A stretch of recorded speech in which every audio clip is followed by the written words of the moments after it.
that's not what's gonna happen. Ang mangyayari ngayon, magre-recant ang mga testigo. Panoorin ninyo, sigurado ako dyan. Isa-isa yan, na biglang babaliktad.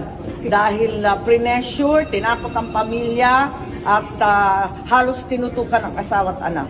Sino yun? Alam na ninyo kung sino yung pinakamatindi ang testimonya. Gutesa? Si Gutesa. Kasi pinakamabigat ang kanyang testimonya. Dahil doon, may personal knowledge at matapang na ibinunyag ang lahat.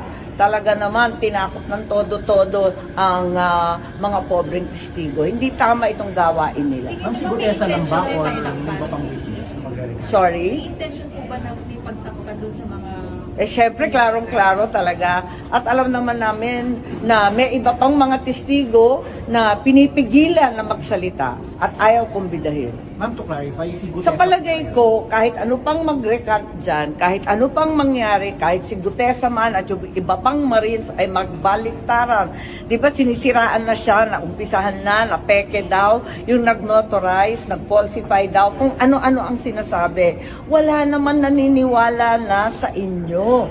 Linilin lang ninyo ang sambayan ng Pilipino. Pero ang Pilipino, hindi na po magpapaloko. To clarify, yung na, pamilya na tinakot ay ni Gutesa, kay Bert or ni Gutesa. O basta, yun na yun.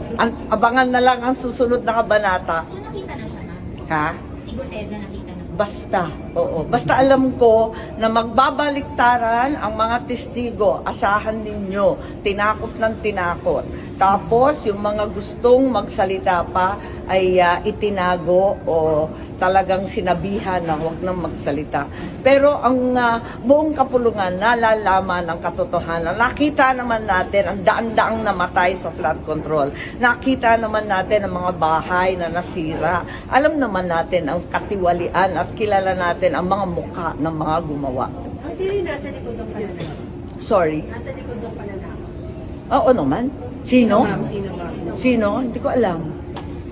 Yung mga kaya manakot at yung mga takot na sila ang madadali.